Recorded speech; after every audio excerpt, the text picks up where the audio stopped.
balance, do you think the internet has been a good or a bad force for democracy?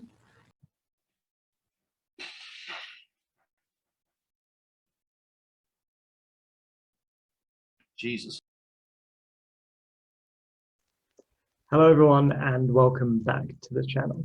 I want to start by thanking everyone who engaged with the last video. It was a really pleasant surprise. And I want to start by saying that everyone is welcome in this channel, whether you agree with the kind of stuff we're talking about, or whether you think, for example, that I'm a secret agent employed by the British Army. Now, this week, I have another interesting interview to share with you. I spoke with Dr. Jon Roozenbeek from the University of Cambridge. Jon and his team have designed a video game designed to teach people to troll on the internet, with hopes that will make them better at spotting misinformation online. I highly recommend you check it out. It's called Breaking Harmony Square, and I've left a link for that in the description. I started by asking Jon to give us a brief outline of his career so far. Enjoy.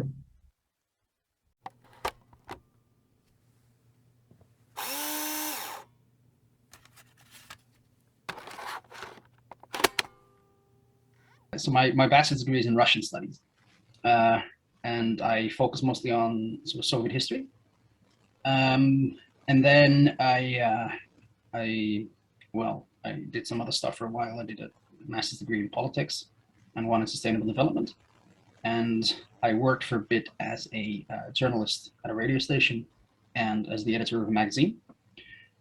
And then I thought I'd try to see if I could get a PhD position somewhere. And I was interested, or I became especially interested in sort of media discourse after the Ukrainian Revolution in 2014.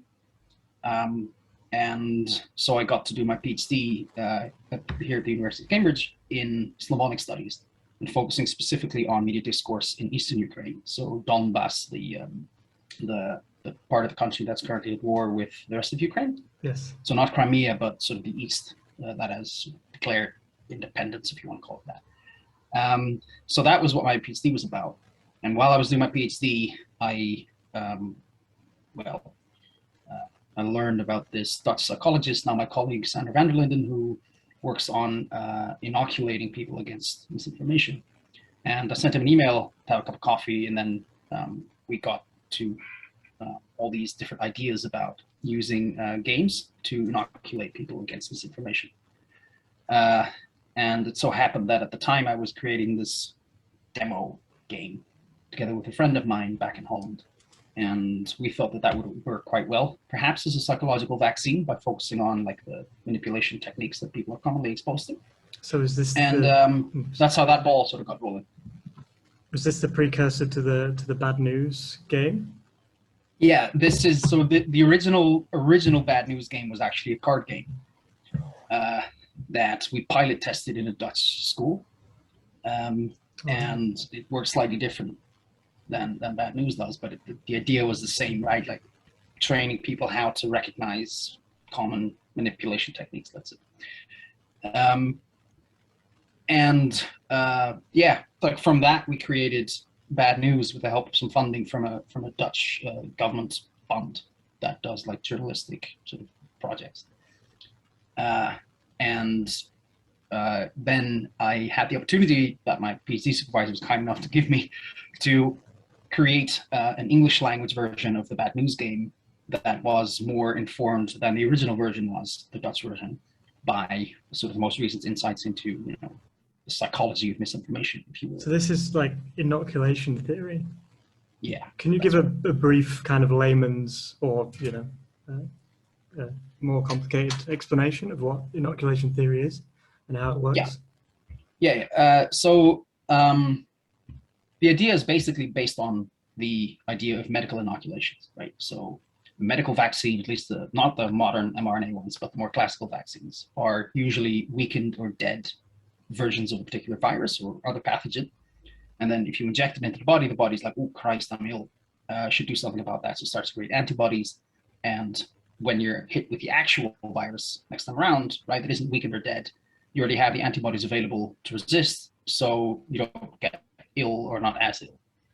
And the idea of psychological inoculation works pretty much the same way, which is to say, if you preemptively train the mind rather than the body to resist particular persuasion attempts, right, unwanted persuasion attempts, you're less likely to be persuaded by them than if you had never been exposed to these weakened versions of these persuasive arguments to begin with.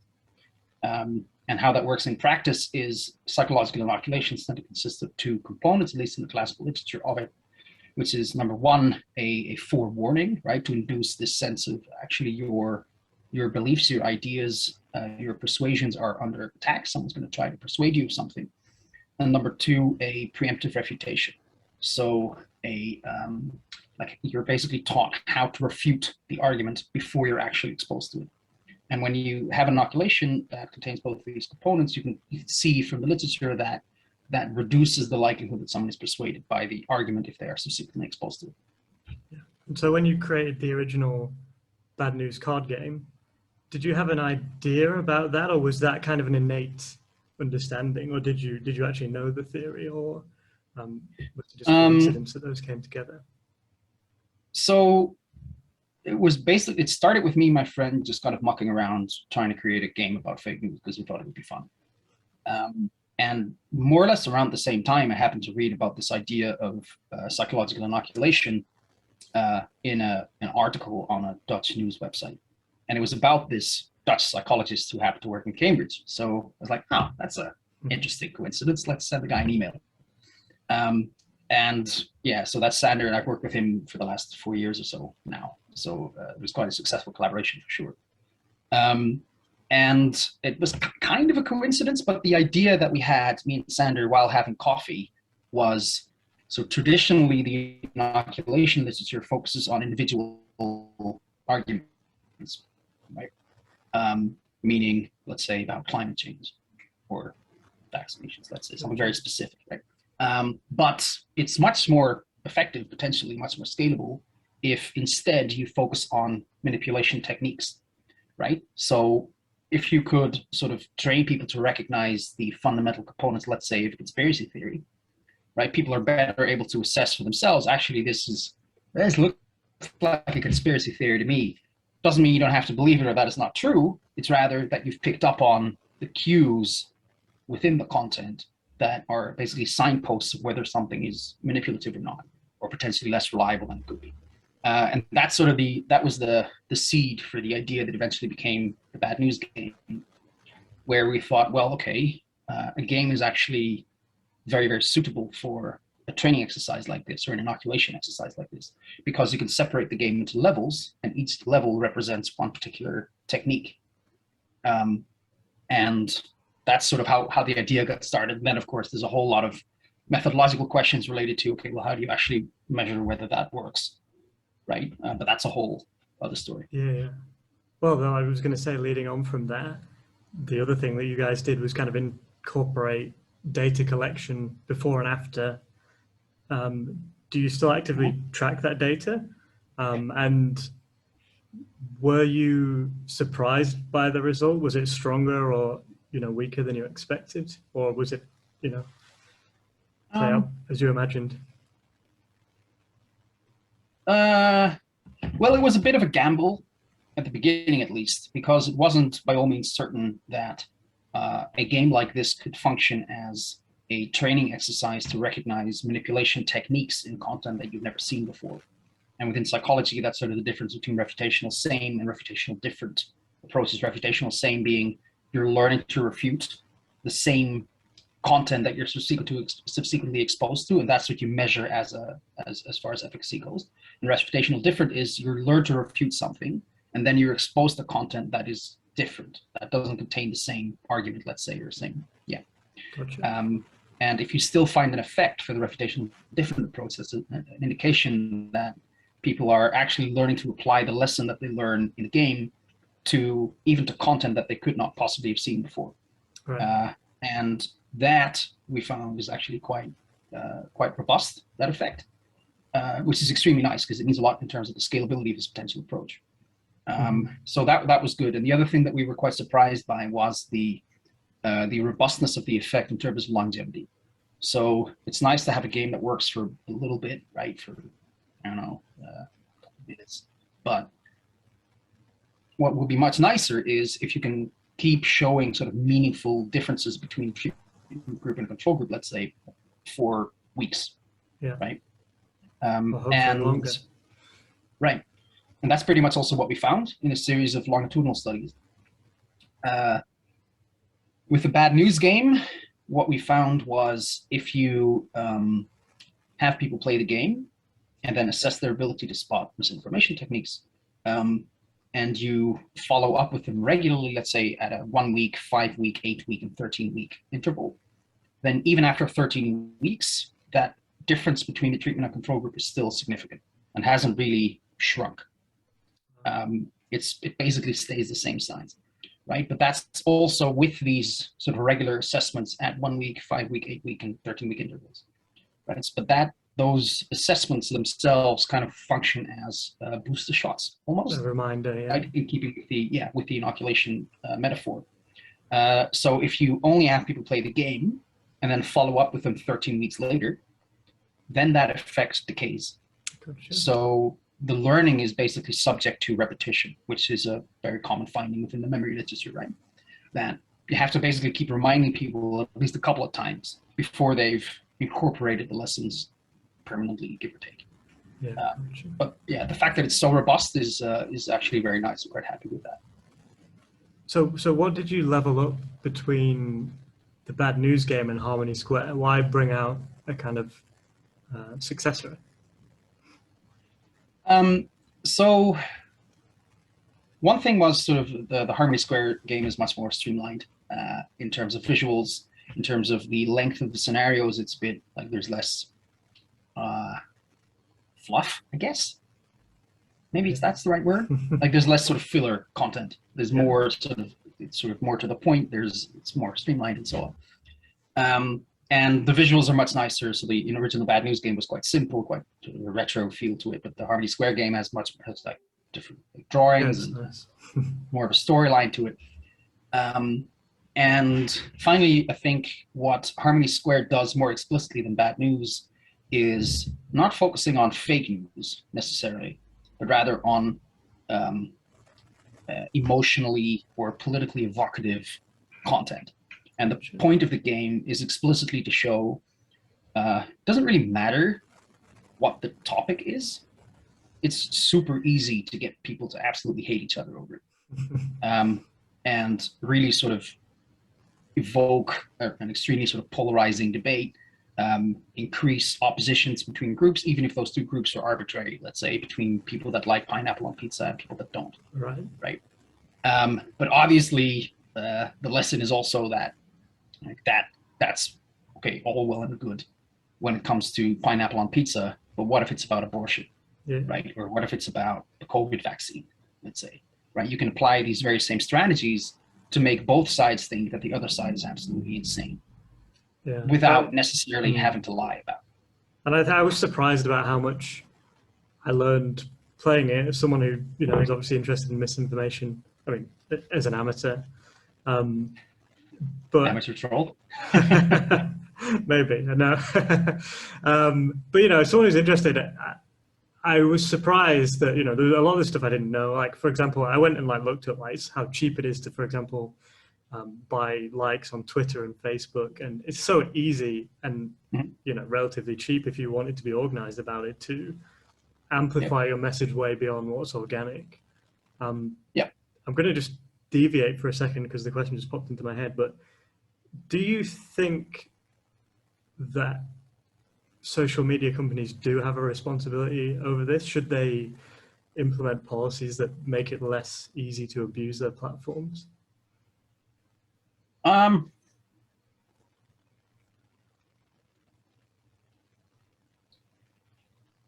me phrase it a bit carefully. What I think is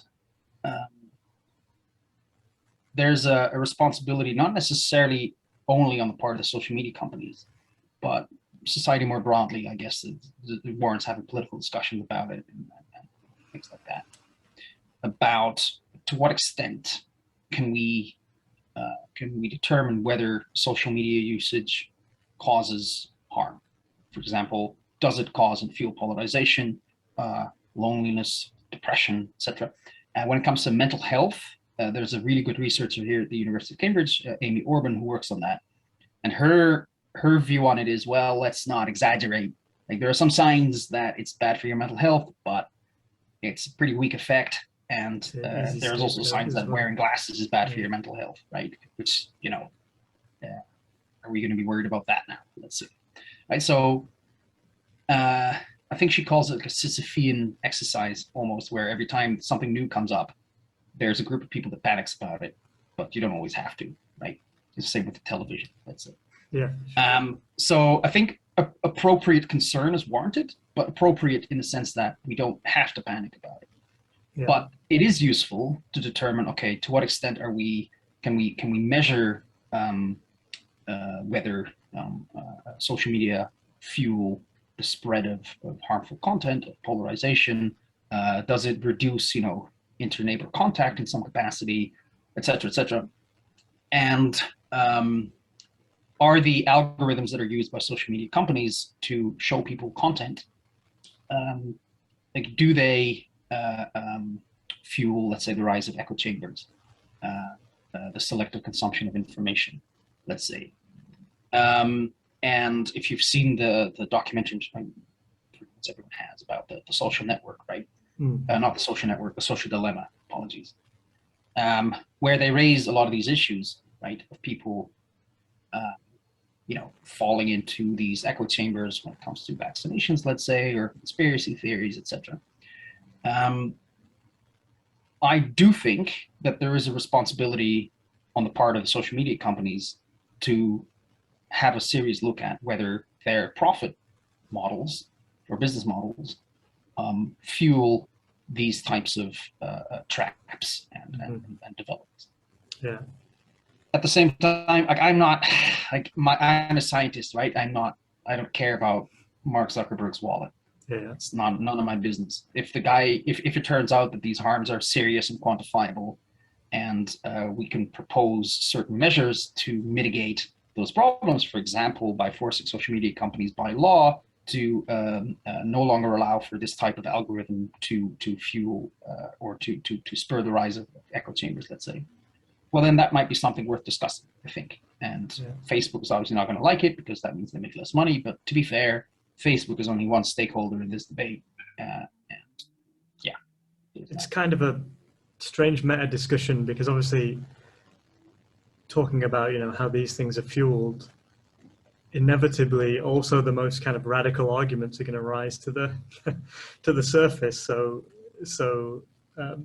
it's kind of interesting in that way, I think. Yeah, for sure.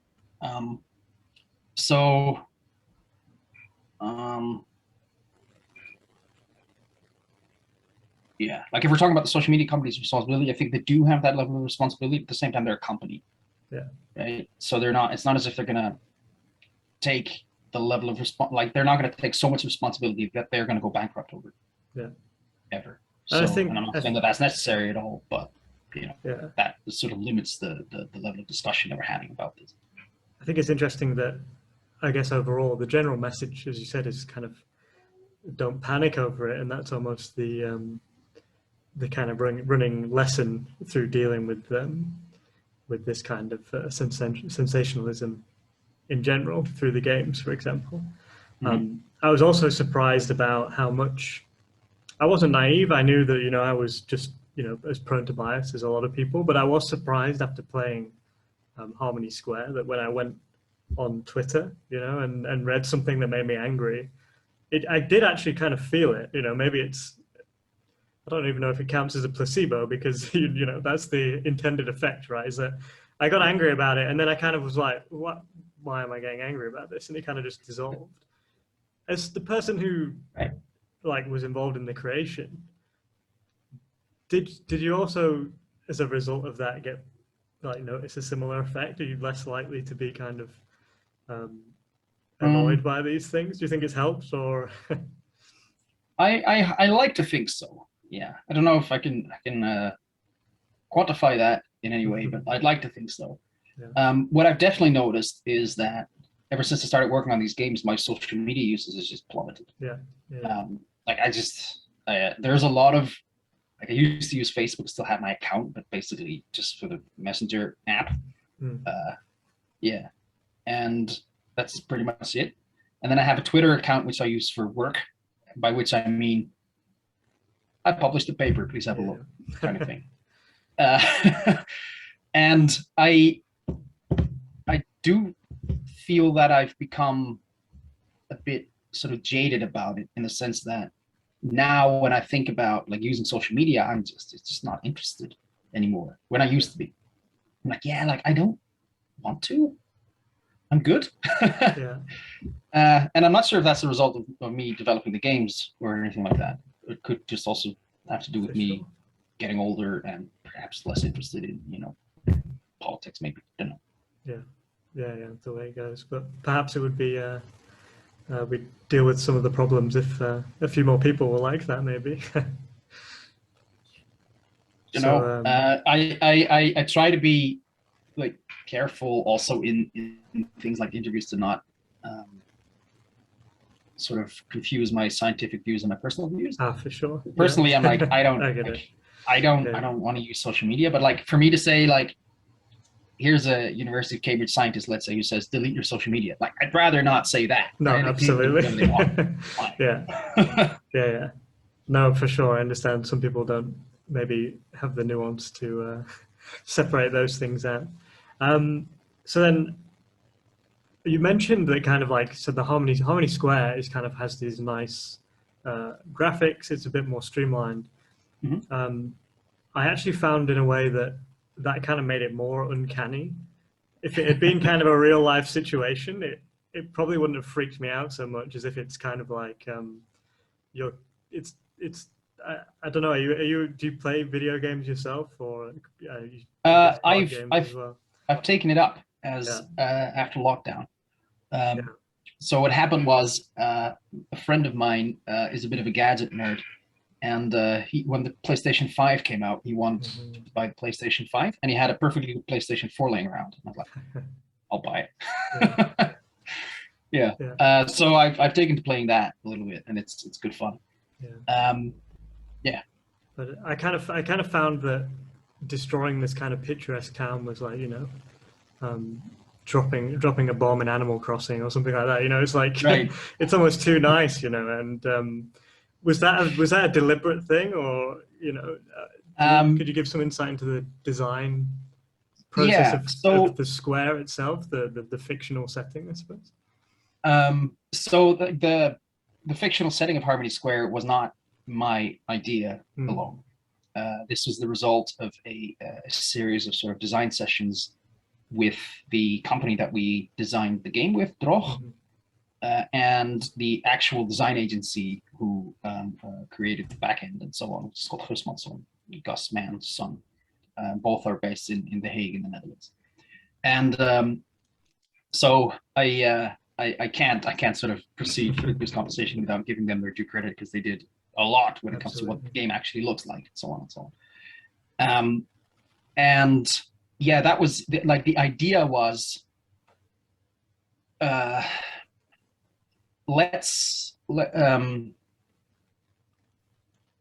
number one, we wanted it to be sort of entertaining, right? And there's a lot of fake news games that exist that are where you're basically the good guy in some capacity.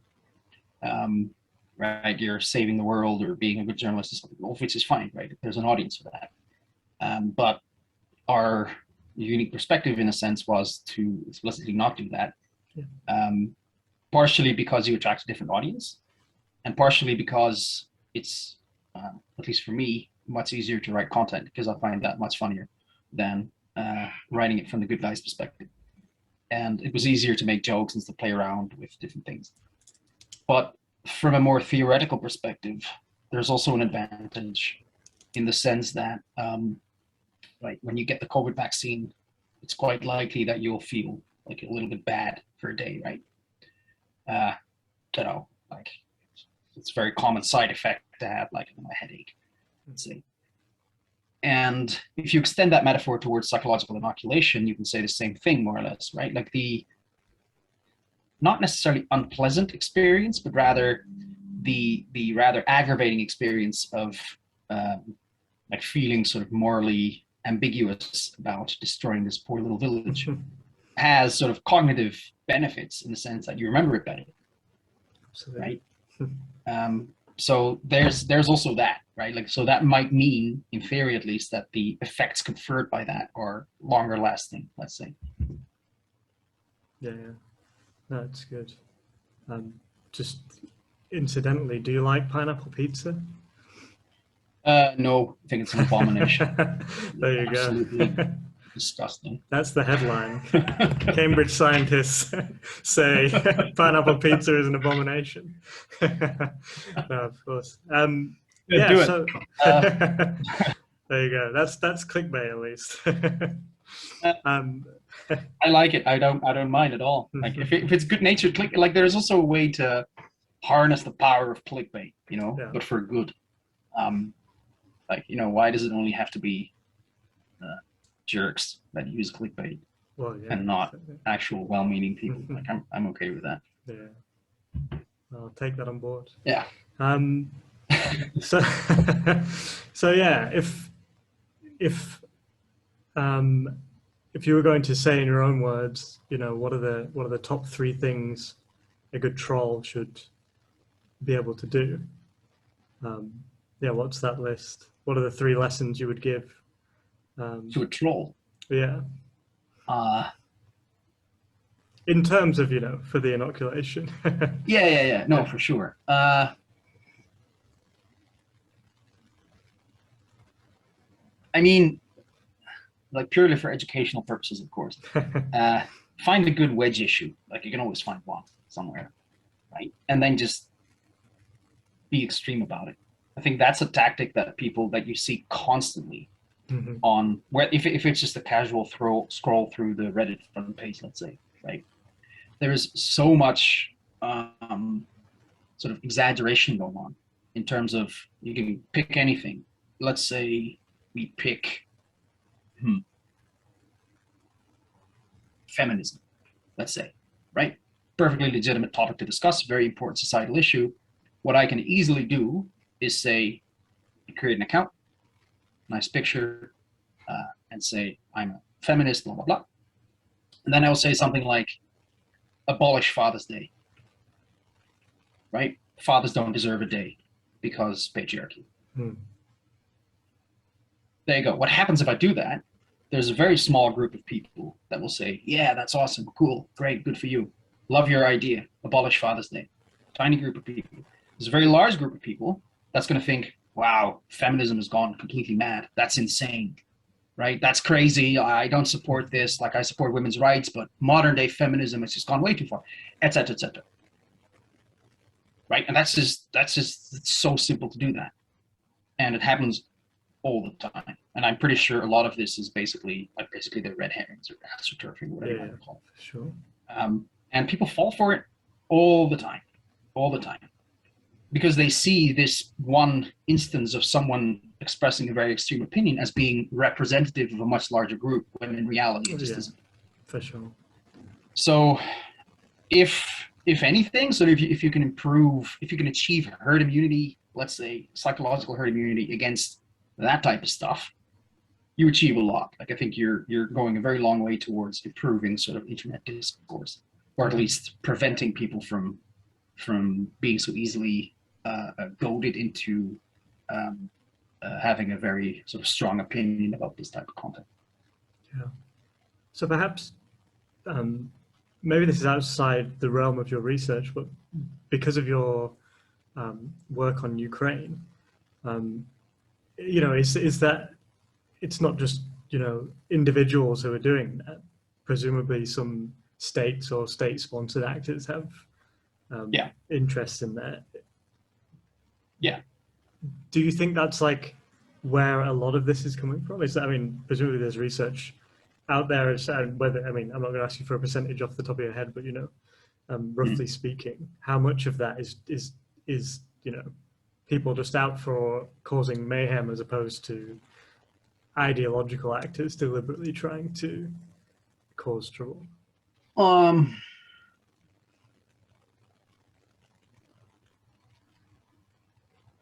I don't know. I think it's reasonably substantial within specific contexts. So it can get quite localized, right? Like, for example, well, we know for a fact that in the 2016 to 2020 elections, the Russian government instigated an influence campaign to try to elect Donald Trump, right? Once successfully, once not. There doesn't seem to be a whole lot of doubt about that. That's a thing that happened. You can argue over how influential that campaign was and how large scale it was, etc. But the fact that the campaign exists is not up for debate, at least to my knowledge. But if you actually look at like the content of the posts that were created by this internet research agency, it's quite agnostic in terms of what it talks about. So some of it is about Black Lives Matter, some of it is about guns, right? From completely opposing ideological perspectives. The only point being to fuel polarization, distrust, etc. Yeah. But what also happened, at least to my knowledge, was this campaign was targeted to an extent, meaning you're not focusing it on the entirety of the US, because why would you instigate any kind of influence campaign in a state like Alabama? What's the point of that? You know which way it's going to go, right, in the election. So that's just a waste of money and resources. What you can do is focus specifically on groups that you think can be swayed either by voting for someone or not showing up to vote. Yeah. Right? Which is also an achievement. And then you target your campaign. I don't think it was that successful at it, but in theory it could be, right? At those groups, for example, within, I don't know, let's say Michigan, Pennsylvania, and Ohio, I don't know, 3 states where you know that the margin is going to be it's going to be quite close. Yeah. The election. So potentially the influence of that is quite substantial. If it has been in practice, that's up for debate, because it's so difficult to know how being exposed to content online influences your actual behavior. There's a plausible link, right? But for sure, there's so many confounding variables that it's really difficult to know whether you being exposed to an article about Hillary Clinton, let's say, saying she's racist, whether that actually contributes to you then not showing up on election day to vote at all, let's say, or vote for Trump or for Clinton or something. So that part, like, we have there are some good papers out there that establish a plausible link, but we don't have a lot of good evidence in terms of the actual efficacy of a campaign like this. So I guess that's all about the negative aspects. On balance, I could probably tell from the conversation we've had already that you're probably going to object to the question. But on balance, do you think maybe not? But on balance, do you think the the internet has been a good or a bad force for democracy?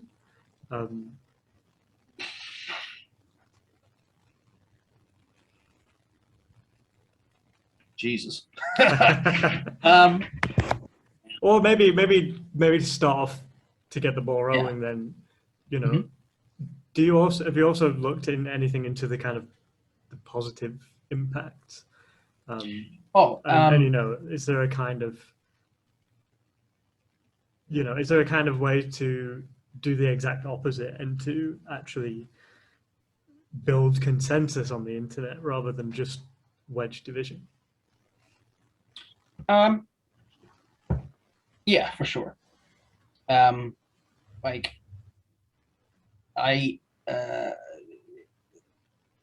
It's difficult to sort of focus only on electoral politics, I think.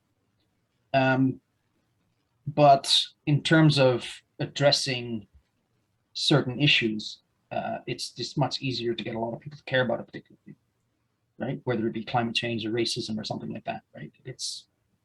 You can do it for sure. Like in 2003, 1 million people showed up on the streets of London to demonstrate against the Iraq War, right? That was, well, there was some internet involvement in that, I'm sure, but they still managed to get 1 million people to show up without any kind of social media organization to speak of, because there was no Facebook, Twitter, and so on. But even then, right, like currently we're seeing a lot of sort of activism playing out online, and most of that, as far as I can tell, is for good cause. right? It's addressing sort of injustices that have been around for a long time. It's just that right now it's easier for people to address them. So, but then you're not really talking about electoral politics. Right? Is the internet, let's say, very, very largely, like broadly defined, capable, for example, of getting people elected that previously wouldn't have been elected? I think that there's again a plausible link there. So there's a lot of discussion about whether that's a good thing, of course, because it's politics, right?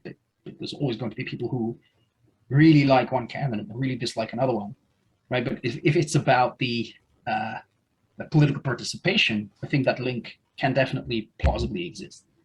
And you see it, for example, in the rise of populist movements, right? In Western Europe, primarily, in Eastern Europe as well. And then partially in the United States, you had the Tea Party in 2010, the Bernie Sanders movement of the later years, and so on, right? So whether you consider that to be a good or a bad thing, I don't really know. It's not my place to say. But I do think you can say that online organization played a role in the success of some of these movements. Yeah. So, yeah. Depends on your yeah, like again, I'm a scientist, right? Yeah, so I'm a bit careful with my sure. sort of expressing my political opinions about things. Yeah, no, I totally get it. And anyway, with politics, as you said, it's difficult to define what a good impact and a bad impact is. It all depends on your stance to begin with. So right, like there's people who like there's a bit of a debate going on over like whether increased political participation is really a good thing, right? Because it might mean that more people get elected that are maybe not as nice. For me, like I'm not interested in that debate. I'm only interested in whether like political participation can be increased. Yeah, I mean, through social media and internet organization. Yeah, I mean, personally, like I wouldn't really buy that. I mean, even if it does, Sorry? it forces people to take those issues seriously, whether they're misplaced or not, I guess. But as you said, a debate for another day, maybe. Yeah, right. And it's not really my place. I think like I'm not a political scientist, so I don't. I don't know that. Yeah. I don't know. So, yeah, I guess what's next then? Do you have anything else? I mean, as a scientist, I know you can't necessarily always divulge your your secrets, but yeah, what's kind of next for you? So there's a lot of projects sort of ongoing at the moment. One that I'm very excited about is we took this idea of inoculating against manipulation techniques, but not through games, but through videos. And that's coming out, well, as soon as the article gets published, we're going to do a press release about it. But the idea is that like videos are much more scalable than games because not everyone wants to sit down and play a game for good reasons. But if you can create a 30-second video, let's say, that works pretty well at inoculating people against a particular persuasion technique, you can run that as, let's say, an ad on YouTube, right? Yeah. And that helps, right? Or it might help.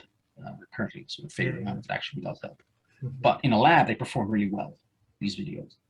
So that's quite exciting because it again sort of it increases the potential for scalability for these types of interventions, which I'm very happy to see.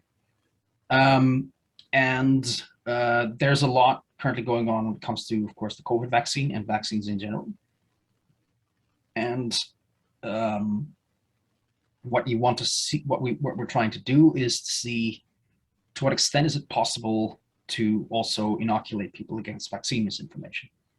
So, for example, fear mongering about vaccines, right? About the risk, let's say, taking the death of an individual out of context and implying that they died because they took the COVID vaccine, that kind of stuff, right? Might or might not have actually happened, but either way, without also like being very open about the actual risk of that happening, it's probably misleading in some capacity. So that's actually a relatively tall order because people have sort of pre-established beliefs generally speaking, about vaccinations. Yeah. And it tends to be quite an immutable belief. So if someone doesn't like vaccines, there's not that much you can do to get people to move on that. Yeah, especially because it's a very emotional issue also for people, and it has to do with bodily integrity and bodily autonomy and things like that. So yeah, it's complicated, but that's one thing that we're working on at the moment. well, I hope you enjoyed that as much as I did. If you did, please leave a like and potentially subscribe.